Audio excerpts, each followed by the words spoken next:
Hello there, my name is Mr. Smartdonkey. Welcome back to my Let's Play of the Banner Saga. I nearly forgot the name there for some reason. So, last time we left off, we actually had a bunch of thieves who took some of our supplies, then I killed them, and then more supplies were gone. Which is not good. We are on 9 days of supplies left, and I cannot rest here very long waiting for Juno to appear, so I'm thinking we should probably leave. Despite me wanting to wait, I can't wait. I don't have enough days to wait. I need to leave. We need to find another way. Rook, wait, please. Avon begs. She says she'd be here. We need her. You can tell he's terrified of leaving, as though he'd be giving up on Juno. I'm sure she'll catch up with us. Avon looks out across the lake with a 1,000-mile stare. He says nothing. We've got problems, says Ivor. The whole place is flooded. We could try to walk the muddy parts, but it'll be slow going. We could try to float the caravan over the lake, but we might tip or get stuck. Or we could just go around the whole thing, but no idea how long it'll take. What do you think? Well, knowing this game, detouring would probably be the best idea. I don't want to risk losing any more supplies, so that's out of the question. Paying the locals, we don't really have anything to pay with. And caulking, no, it's too risky. I think we're just going to detour around the flooding. You leave Sigurd home and start to feel your way around the flooded area, which has washed out the road completely. You continue forward into the wooded area, which slows you down even further. Already committed, you hope you didn't make a grave mistake. You leave Sigurd home in a hurry, hoping to outpace the dredge that must be close behind. As you continue further south, you first hit overgrowth, then forest before finding land that is dry enough to follow back around. By the time you circumvent the mud, you've lost a lot of time and hope it doesn't haunt you later. 9 days down to 8 days. Alright, we only lost 1 day in that. That is not too bad. Hopefully we get some more fights going. Ah, and our morale's fucking poor again. That's not good. That's the only downside. I can't wait. Didn't they have more supply? No, I think I bought all the supplies they had, didn't I? Well, the only good thing is our morale can't go any lower than it is right now. A various snowfall seems to come out of nowhere and quickly thickens until you are unable to see the man in front of you. You shout a complete halt. The screaming winds drown out the sound. The day passes before the blizzard abates and clansmen start to reappear from the snowdrifts. Quickly becomes apparent that not everyone is where you last saw them, and a quick search of the area is not enough to recover all the missing clansmen. For a search for lost clansmen, ask volunteer to scout the immediate area, make a bonfire, and wait for missing members to return. Move on, saying a blessing for the lost. Commit to an hour before searching, more searching before departing. Can't really leave them, but this is just bad.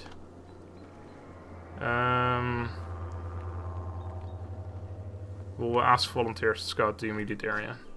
Plenty of volunteers step forward and you send them in each direction for a predetermined amount of time. The scouts return mostly empty-handed and family members plead for more time to search. Alright, 1 hour. A bonfire is too dangerous, it'll just make the dredge see us, basically. Commit to an hour. While calling out for missing family members, the clansmen trample the snow into a boggy slush. Any chance of finding tracks is soon lost and the caravan slowly submits to their solemn failure. Right, well the only good thing is that maybe we've lost some supplies, which we're down to 4 days now. Or we may have lost people, which increases our supply stuff. As you're about to head off to sleep for the night, Onef pulls you aside. I have a couple questions, a couple concerns I wanted to speak to you about. He says in private, you'll find a quiet place to talk. Oh god, what do you want, mate? What's on your mind? How well do you know the people traveling with us? How many strangers are in the caravan now? Who were you worried about? I've been watching folks as I join you. Your acquaintances with Skogger, they're loyal. I mean, it seems pretty clear that they died to protect you. I suppose I'd do the same. What about the Vrall? You don't know half those warriors. You're telling me they have no problem following a man's orders? After everything that happened at Einartoft?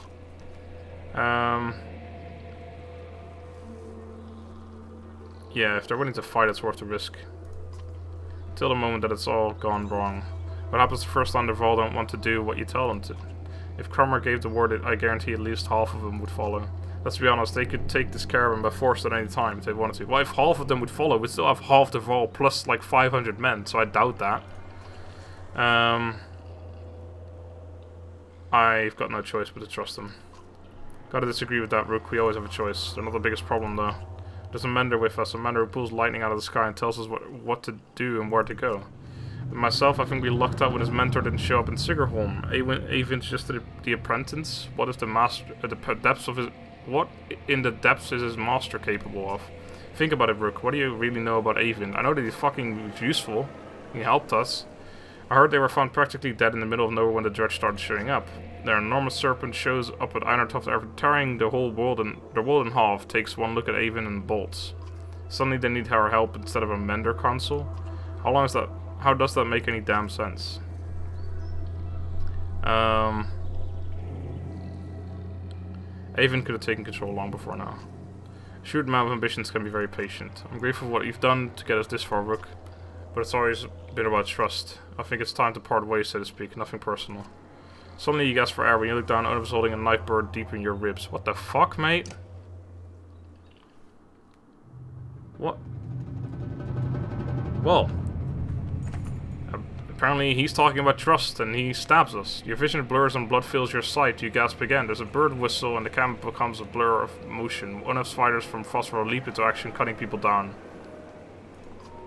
Oh, I lost 12 clansmen. Great. As Old Life turns to fire on the men, Onef runs her through and pulls the blade from her back without even breaking his stride. She drops like a sack of flour. In one clean motion, his blade then takes Ego in the throat before the boy can grab his shield. Onef heads straight for a lad who freezes in unbridled terror. You rise to your feet through the pain. Ego and Odd Life are dead. Somehow you find the strength to cleave the nearest traitor in two, but you can't find the breath to shout. You think your lung might be punctured. Onef clutches her lad's wrist amidst the commotion, tosses her bow aside, and pulls her into the deep woods. Her eyes meet yours across the campsite. No, her lips say, though you can't hear the words. A dozen men appear between you as Ivor steps into view, as fearsome as you've ever seen him. Fucking hell! Why does everything have to be so shit? Oh my god. Okay, so Rook's actually in. Surprisingly, yeah, yes, he has to be. Cromer, Ivor, Gunolf, obviously, and Hogan. No, Mogan. Mogan goes before. Odd Life's not in the fucking battle. That's a shit. Rook's alright, even if he's hurt. He's not about strength. Avon important. Mogan's alright. Gunolf, Ivor, Cromer. Alright, it's gonna have to do. Man, this game is getting tough. Like, seriously, tough. Just the struggle between supplies and renown and everything going wrong. Like, nothing can go right. Let's see how many fucking fighters we're gonna see. Oh, that is a lot of arch. Wow, there's only one melee, dude. That is... I don't know if that's a good thing. I think it will be. Yeah, I mean, one melee guy, let's just fucking get in there and slash everything to bits. They don't have a lot of armor, so we should be able to just take him down. He goes first, so I want to set up a little bit differently regardless. I want you over here. Over there. Yeah, that'll do. You in the middle, you there. They could shoot very far, so I do want to be behind. Yeah, we got another melee, and then you... Yeah, because by the time they go, these guys will have moved forward, so we can move forward with them as well. Alright, ready. You, go murder someone right away. Yep. This one.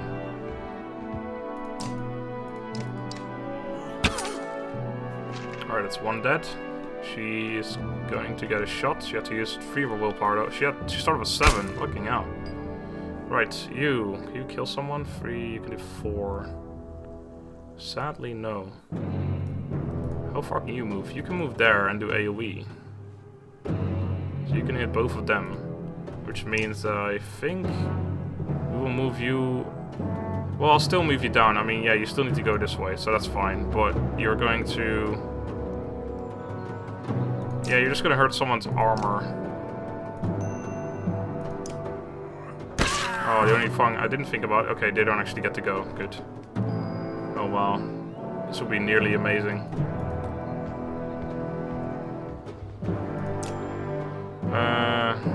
Right, you. There we go. Yes, use that ability while you're standing there. Fucking perfect.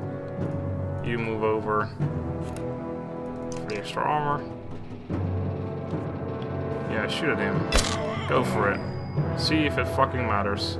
Oh, yes. This is a tad risky, because I think I may hit my own men. But I think this will be good. I may hit him, but I'm not too sure. I may even hit him, to be honest. Nope. Okay, that's exactly what I thought was going to happen. I think it's only diagonal exactly, so... Oh, that's not very nice. So even though he is basically like this diagonally, it goes right through him, but it doesn't actually count. He has to be like... He has to occupy these 4 squares, basically. If you know what I mean. It doesn't count like that. Right, we can kill her off from there. Sounds good to me.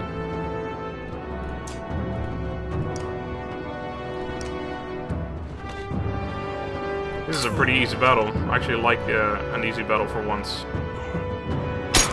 Yeah, take his armor down. See if I care. Alright, you can hit this guy. 7. Yeah, she's the bigger threat. Let's take her down. Although, actually, no, that was a bit silly. I could have taken her down and then AoE'd them, and I probably would have killed both. You can go here and kill her off, and Onef will be able to kill him without any trouble, I think. Actually, yes. Although he gets to go first, so if he hurts him, then it won't be an insta-kill anymore. And he can actually... Oh, he didn't, though. But he did the... Whatever. We'll still kill him, no problem. He can't actually hurt him. Do this instead. Oh, he resists everything, I assume? Oh, that's really annoying, actually. That ability is saving him here. Just to make sure. Restore his armor a little bit.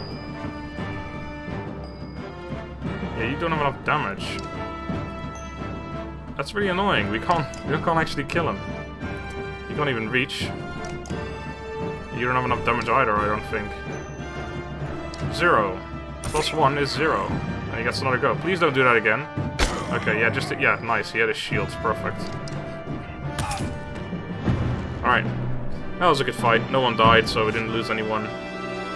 But we may have lost like 3 people. Obviously, the guy who betrayed us, we lost Odd Life in that, and we lost Eagle. Or Jill. I don't know. I think I called him Jill at the beginning, but I'm not really too sure anymore. Since he's dead now anyway, I assume I don't kill him anything. Where's Alette? Shouts Ivor, tearing through the nearest bandit. But you're already hobbling into the deep woods where they disappeared, ignoring the battle raging behind you. In a haze of pain, you start to think you've lost your tracks. Then you hear Alette screaming in the distance, followed by silence. You tear through the trees. Somehow clearing, Alette lies with her back against a tree. Her hands and her clothes are covered in blood. She stares vacantly ahead, unblinking. Beside her is the body of Onef, an airy bird in his right eye, as if placed there by hand. She looks in your direction, and then Onef. I killed him, she says. Oh, good for you, Alette. Alette, are you alright? You cringe as much from the pain... Nothing, but obviously it's just, yeah, whatever. As the appearance of Alette after her bloody struggle with Onef. No, I'm not hurt. I had no choice. Dad, your chest, you're bleeding. Suddenly she is at your side, putting pressure on the wound. I can fix this. Where's my needle? Odd Life, anyone! Ivor, I found them. Just as your sight goes blank, you see Avent, Ivor, and Alette standing over you. Or, let's say black or blank, I'm not sure, whatever. He's going to make it? Your eyes open to the sound of Alette's voice. Normally I wouldn't like that, I only hope I did enough. It's dark as well now, it's not good. I'll survive. Dad! Alette stops herself from hugging your bandaged chest, pulling your head to her instead. The words come out easier than expected. Odd Life? It's a good thing Avent was here. She's gonna pull through, though it was a nasty wound. Nice. I knew I could trust them. I couldn't trust the fucking guy who's been with me for so long, and I took him in and everything, and God. What a prick. We managed to kill most of those treacherous sons of bitches, and the rest fled into the woods. Well, at least it might save me some of the supplies. There were a lot of people I couldn't save. You did everything you could, Avent. Nobody expects you to raise the dead. Avent frowns deeply, putting a hand to his forehead. Why did Onef do this, Rook? He was talking to you right before it happened. He thought my leadership would get us killed. Utter bastard. All this time we had no idea. I think Onef was running Frostfaller the whole time. Echo was always just a barking dog you put in the yard to find out who your enemies are. It's no accident Onef went after those of us from Skogger. He must have fought with us gone, he'd take the banner and the rest would fall in line. Or at worst, they take all the supplies for themselves and leave the rest as dredge bait. We have to be more careful. We can't just let anyone join the caravan anymore. Yeah, where do you draw the line? Because I've been accepting some and not accepting others, and like some of them helped and the others have screwed me over. Well, technically, I think everyone at this point has screwed me over because this was one of the few people that stayed with me and did something good. The old guy that I took with me did something good as well, but besides that, all of it's been thieving and bad stuff. But yeah, where do you draw the line, Ivor? I don't know, Rook. I really don't. None of this changes the fact that Bellar is out there somewhere following us. The swamp around Sugarhole might buy us some time. We've got to keep moving. Your body aches all over, but Ivor's right. The road calls. The caravan's already started to pack up camp. Oh god, please tell me we lost so many that our supplies have now gone up to 60 days. Nope. Sadly. Alright, Odd. What's up? What's on your mind? How's the wound? You notice Odd Life winces as she rises to greet you. It's doing a lot better. When I saw it happen, I thought for sure. Ah, well, I'm really glad you would have missed me, Rook? She smiles. Without Avon, that's all you could have done. Instead, you have to put up with my crap a little longer. It still aches like you wouldn't believe, though. Oh, maybe you would. Heard you took a stabbing yourself. I guess things could have gone worse. How are you doing? I'm doing alright. Sometimes it's lonely since my husband died. I guess I'd say it's more like being alone, even surrounded by all these people. Not like I don't have enough to worry about, though. I'm glad to have a lot to rant. And you, Rook. What do you think about the caravan? You mean, should we start kicking people out? That's a tough one. Usually I'd be the first to give a dirty look for suggesting it. On the other hand, I got a sword in my back. Odd Life thinks for a long moment before sighing. Don't send anyone away. Just make sure nothing happens to Alette. I'll let you get some rest. Okay, thanks. I'll take you up on that. You know you're welcome to give me company. When I'm a little more awake, I mean. I'll talk to you later. Wow. Burn. Fucking hell. You know, you can come into my tent anytime. But not right now. I'm hurt. 4 days of supplies. Poor morale. There's nothing I can do about it. At least Odd Life should be good, although she's probably hurt. Yeah, 1 day. That's fine. I will take her. Over Mogan. This party's starting to look pretty good. We got a lot of DPS from him, and also healing. This guy's obviously ridiculous. And ever since I took off the item that gives him, let's just check it here, -1 drawing aggro. This should be a good thing, but it seems like ever since I took it off him, nobody's going for him anymore. So I don't know. Well, they did in the last fight, but he was the closest one, I guess. So anyway, he's a beast. Her and him are really good for breaking armor, and Ivor and Crommer are just overall decent DPS. So yeah, I think this party is starting to look a little bit stronger than it was before, but it's still not as good as the Hogan, or no, not Hogan, whatever, the other group. Although on the other hand, the other group lost Gunolf apparently, since we have Gunolf now, so even if we did switch back, Hakon, this is 9 by the way, even if we did switch back, it still might not be that good because we're missing Gunolf. I'd like Odd Life to be in that group, and Gunolf, and then it'd just be ridiculous.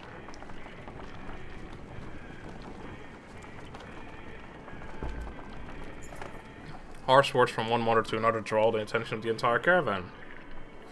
My daughter marries Ragnar or no one. That reed fin tramp you call a daughter won't provide sons. The assaulted mother bares her teeth ready to attack. Explain yourselves. Ragnar chooses my daughter on his own, the insulted mother says, but this one thinks I have something to do with it.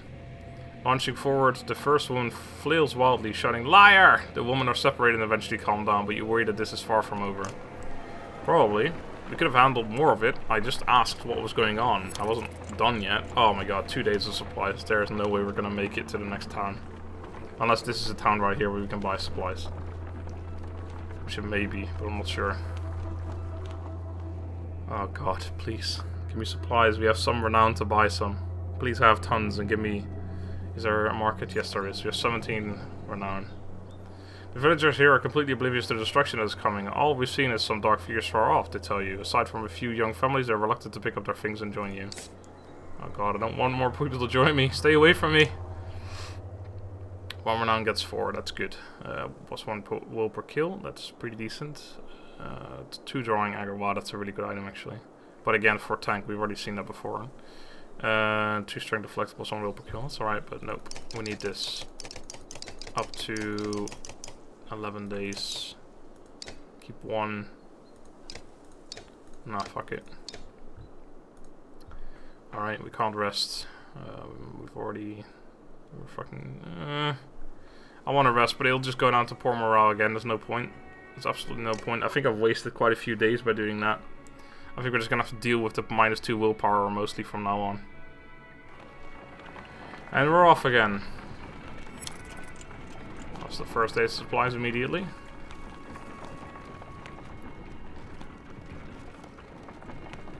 God, this is not going well. This is looking like a massive forest. Ooh, another godstone over there. While walking, the words of our mother's song reach you. It's soothing, nuanced, and about your current journey. When she finishes, a man begins a tale of his own in verse. The woman quickly responds with another poem. The entire caravan slows to listen to the entertaining competition.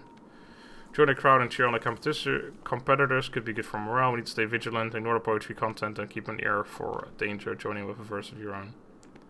No, let's. We don't have to do everything ourselves. Let's cheer. The man's responds an upbeat poem which questions the mother's cooking. The caravan explodes with laughter, and the contestants continue amiably for an hour or so. You hear snippets of the poems along the trail the rest of the day, the words changing slightly each time.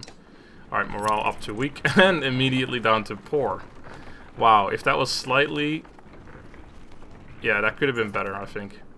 A woman's stifled screams failed to overly concern anyone. It was only a matter of time before the expected mother gave birth. The caravan is simply excited by the first sign of new life since the trip began. Call for a day of rest and celebration. Congratulate the new parents privately. Offer the family extra rations as gifts. Do nothing special, allowing the mother and child some peace. This will probably increase morale, but it'll just go down right away. Let's just congratulate him. You discreetly make your way to the family's tent amidst cheerful clansmen. You give your most heartfelt congratulations to the parents, telling them how strong the young boy looks. The mother cries and the father thanks you repeatedly. Alright, that increased morale, and we got 5 renown as well, so that's good. It's probably going to go down again. Right, meow. Yep, down to poor morale. Fucking whoop-de-doo. Alright, stone.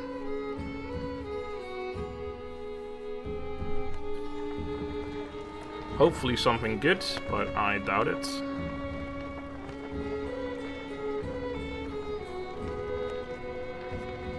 Oh, that's a pretty cool figure, actually.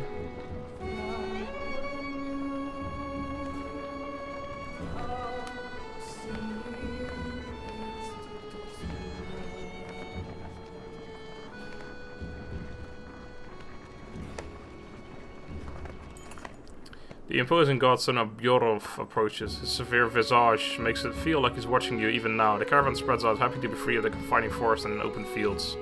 Hogan pulls you aside to show you some red berries growing on an ash tree that looks like it was chopped down long ago.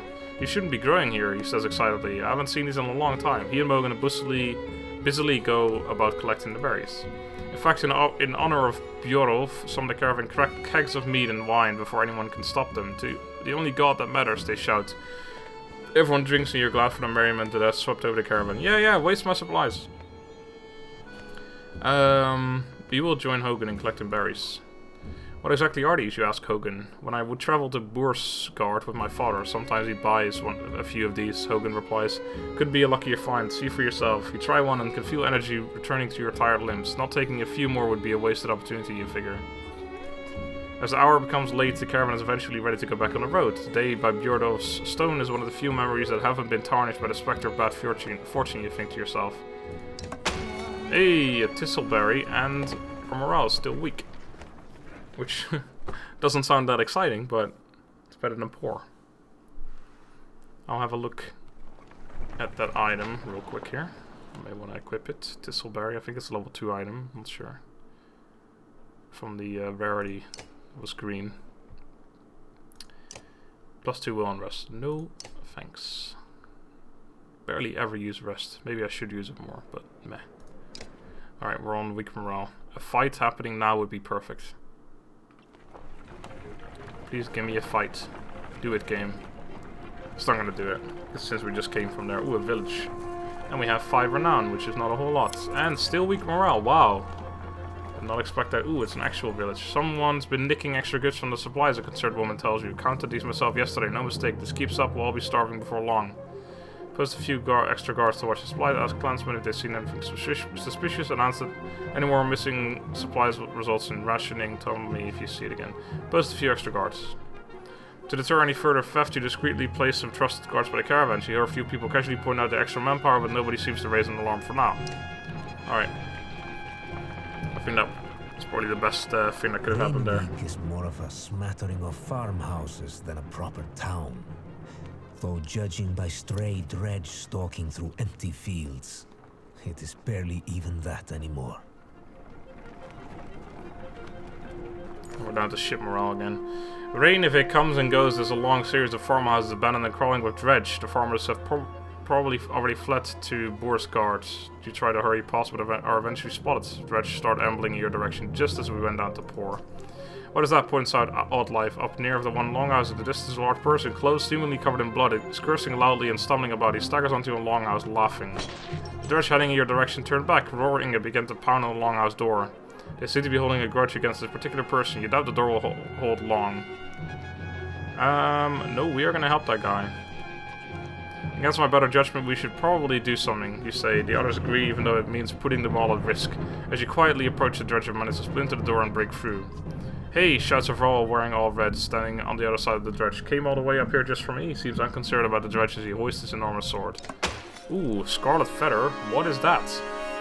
Wait, what the hell? Oh, right, so we get him. Ooh, he's a level 5. This could change everything. He and Gunwolf are beasts together, I would assume. I don't even know who he is, but he looks exactly like Gunwolf, and I assume they're awesome together.